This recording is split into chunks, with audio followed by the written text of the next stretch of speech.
باللہ من الشیطان الرجیم أعوذ بالله من الشيطان الرجيم بسم اللہ الرحمن الرحیم. بسم الله الرحمن الرحيم. بچوں ہم نے الحمدللہ پارہ نمبر 12 کیا تھا کل، لیکن کمپلیٹ نہیں ہوا تھا کیونکہ اینڈ پر ٹائم شارٹ تھا، تو ہم نے سورہ یوسف کو وہیں پہ چھوڑ دیا تھا. آج ہم سورہ یوسف کو اسٹارٹ کرتے ہوئے ریویو کریں گے اور اسٹارٹ کریں گے وہیں سے جہاں سے چھوڑا تھا. ٹھیک ہے، تو سورہ یوسف مکی صورت ہے اور سورہ یوسف میں 111 آیات ہیں اور 12 رکوع ہیں. ٹھیک ہے، اور یہ قرآن پاک میں 12 نمبر پر آتی ہے. ٹھیک ہے، یہ سورہ 12 نمبر پر آتی ہے اور ریویل ہونے کے اعتبار سے یہ 53 نمبر پر ہے.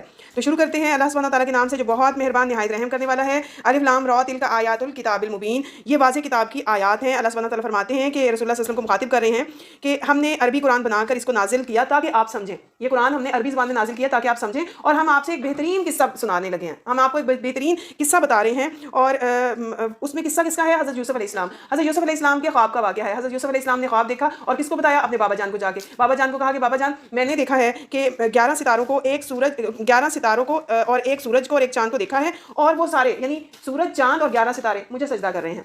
تو حضرت یعقوب علیہ السلام یوسف علیہ السلام کی یہ بات سمجھ گئے، تو کیونکہ وہ اللہ کے نبی تھے نا، حضرت یعقوب علیہ السلام اللہ کے نبی تھے اور ان کو اللہ تعالیٰ نے علم اور حکمت دی تھی، وزڈم دیا تھا. تو کیا ہوا؟ وہ سمجھ گئے. انہوں نے کہا اپنے بھائیوں کو بالکل نہ کہنا، اپنے بھائیوں کو بتاؤ گے تو وہ جیلس ہو جائیں گے. تو ہوا یہی کہ کیونکہ سیدنا یعقوب علیہ السلام اپنے جو بیٹے تھے ان سے پیار سب سے ہی کرتے تھے، لیکن ان کو بیٹوں کو فیل ہوتا تھا کہ ابا جان جو ہے نا وہ سیدنا یوسف علیہ السلام اور ان کا جو بھائی ہے نا بنیامین، ان سے پیار کرتے ہیں. وہ چھوٹے تھے نا دونوں، تو وہ سمجھتے تھے سب بڑے بیٹے کہ ان سے پیار کرتے ہیں. تو آپس میں انہوں نے مشورہ کیا کہ ہم ایسا کرتے ہیں کہ یوسف کو ہم کہیں کنویں میں ڈال آتے ہیں، یا ہم کہیں اس کو جنگل میں لے جاتے ہیں، قتل کر دیتے ہیں. تو ایک لڑکے نے سمجھایا کہ نہیں کیوں قتل کر کے اپنے سر پہ گناہ ڈالنا ہے، ایسا کرتے ہیں کہ ہم اس کو کنویں میں ڈال دیں گے یا کہیں چھپائیں گے اور بعد میں پھر نیک ہو جائیں گے. کیا سمجھے یہاں سے کہ اس بیس پہ گناہ کرنا کہ ہم بعد میں پھر نیک ہو جائیں گے. تو یہ بھی کتنا بڑا گناہ ہے نا، یہ سوچ کے گناہ کرنا کہ ابھی کر لیتے ہیں کوئی بات نہیں، پھر ہم بعد میں نیک ہو جائیں گے.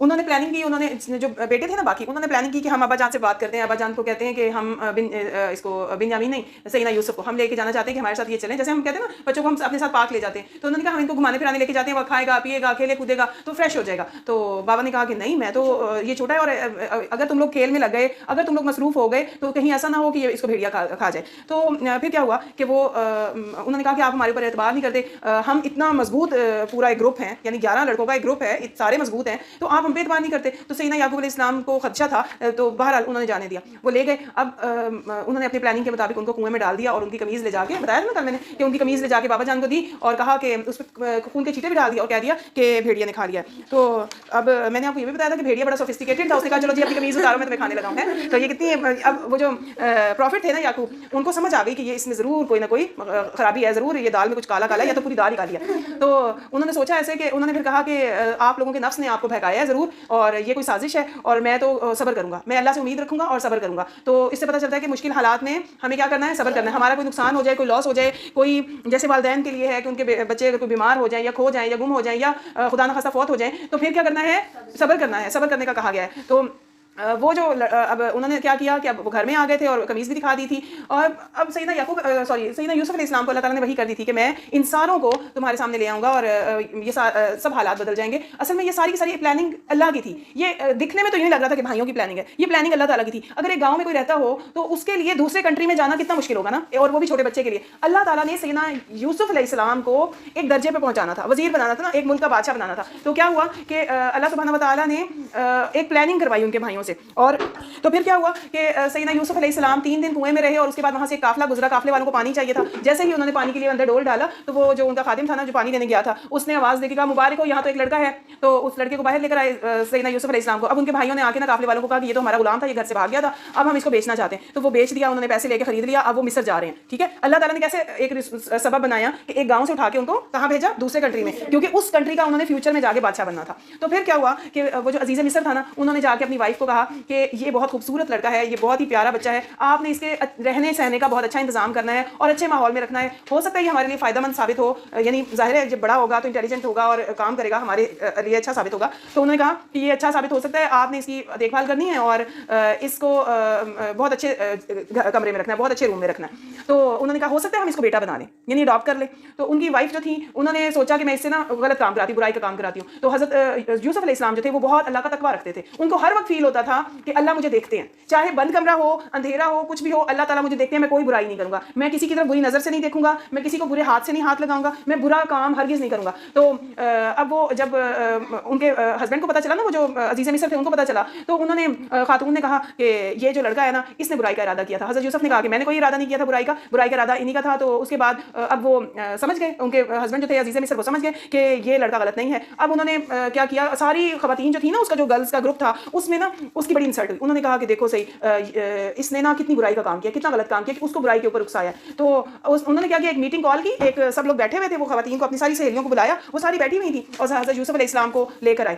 حضرت یوسف علیہ السلام کو لے کر آئے تو ساری خواتین ہکا بکا رہ گئی, دیکھتی رہ گئی کہ اتنا خوبصورت, یہ تو کوئی فرشتہ لگتا ہے, یہ تو کوئی انسان نہیں لگتا, یہ اتنا خوبصورت ہے. تو سب کے ہاتھوں میں انہوں نے کیا کیا تھا, نائف پکڑائی تھی اور فروٹس رکھے تھے کہ یہ کاٹ کے کھانا, اور وہ سب نے اپنے ہاتھ کاٹ لیے نائف سے. یعنی جب بے دھیانی میں وہ کوئی کرے گا تو ہاتھ نائف لگ جائے گی نا, تو ان کے ہاتھ کٹ گئے. تو وہ جو تھے نا عزیز مصر, ان کی وائف نے کہا کہ دیکھا میں کہتی تھی نا کہ یہ وجہ ہے کہ یہ ان کی خوبصورتی کی وجہ سے مجھے بھی سمجھ نہیں آئی کہ یہ میں کیا کرنے لگی ہوں. تو بہرحال ان خواتین نے اور ان کی بیوی نے سب نے مل کے الزام برائی کا کس پہ لگا دیا, حضرت یوسف علیہ السلام پہ. تو یہاں سے ہمیں پتہ چلتا ہے کہ انسان کا جو نفس ہوتا ہے نا, وہ اس کو برائی پہ اکساتا ہے, وہ اسے کہتا ہے کہ غلط کرو, لیکن غلط نہیں کرنا چاہیے, نہ برائی کرنی چاہیے, نہ برائی کی دعوت دینی چاہیے, نہ کسی پہ تہمت لگانی چاہیے. اب اس بلیمنگ کا کیا ہوا انجام کہ حضرت یوسف کو قید خانے میں بھیج دیا گیا. ان کے سامنے آپشن رکھی گئی کہ یا تو برائی کر لو یا پھر قید میں ہو چلے جاؤ. انہوں نے کہا کہ برائی کرنے کو میں اتنا برا جانتا ہوں کہ میں قید میں رہنا پسند کر لوں گا.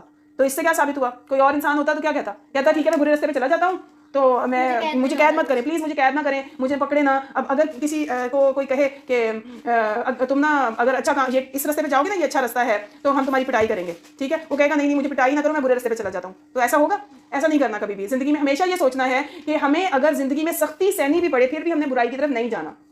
اگر ایک راستہ انسان کو اچھا راستہ مل رہا ہے اور اس پہ مشکلیں ہیں, اس راستے پہ چل لینا ہے, برائی کے راستے پہ نہیں چلنا کہ وہ آسان راستہ ہوگا. اوکے, تو پھر کیا ہوا تھا, پھر یہ ہوا تھا کہ وہ قید میں رہے. اچھا, اب ایک خواب تو تھا ان کا سیدنا یوسف علیہ السلام کا. اب جب وہ گئے قید خانے کے اندر, تو قید خانے کے اندر دو غلام تھے, وہاں کے بادشاہ کے دو غلام تھے. ایک غلام جو تھا وہ ان کا باورچی تھا, اور ایک غلام جو تھا وہ وہاں کا بادشاہ کو وہ بنا کے دیتا ہوتا تھا, ڈرنکس وغیرہ بنا کے دیتا تھا, شراب بنا کے دیتا تھا.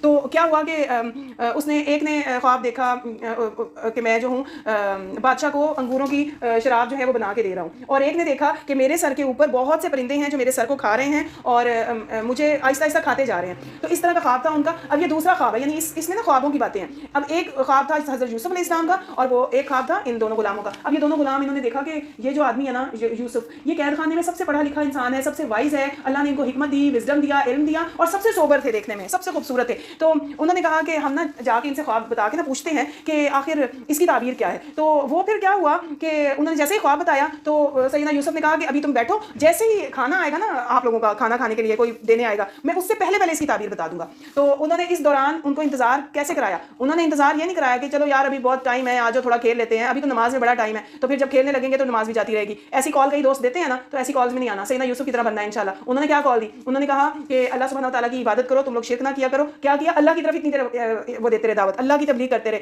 تو کیا ہوا, پھر انہوں نے خواب بتایا کہ دیکھو تم میں سے جو ایک ہے نا جس کے سر پہ روٹیاں رکھی ہوئی تھیں اور وہ چڑیاں کھا رہی تھیں, پرندے کھا رہے تھے, اس کو تو بادشاہ سلامت ہلاک کرا دیں گے, سولی پہ چڑھا دیں گے, اور اس کے سر کے اوپر سے پرندے گوشت نوچ کے کھائیں گے. اور جو دوسرا ہے وہ اسی طرح بادشاہ کو خدمت کرتا رہے گا, شراب جو ہے وہ انگوروں کا شربت بنا کے نا وہ پلاتا رہے گا. تو تھوڑے عرصے بعد ایسے ہوا کہ ایک آزاد ہو گیا اور دوسرا جو تھا اس کو پھانسی دے دی گئی, اس کو جس جرم میں بند کیا ہوا تھا. اب جس کو چھوڑا جانا تھا نا, حضرت یوسف نے کہا کہ تم جا کے نا اپنے بادشاہ کے پاس میرا تذکرہ کرنا, تاکہ ان کو یاد آ جائے کہ قید خانے میں کسی کو بند کیا ہوا ہے. تو کیا ہوا کہ وہ آدمی بھول گیا, اس کو شیطان نے بھلا دیا. اب وہ وہاں جا کے دربار میں اپنے ڈیوٹیز پہ لگ گیا, لیکن اس کو یاد ہی نہیں رہا. پھر بادشاہ کو خواب آیا, بادشاہ کو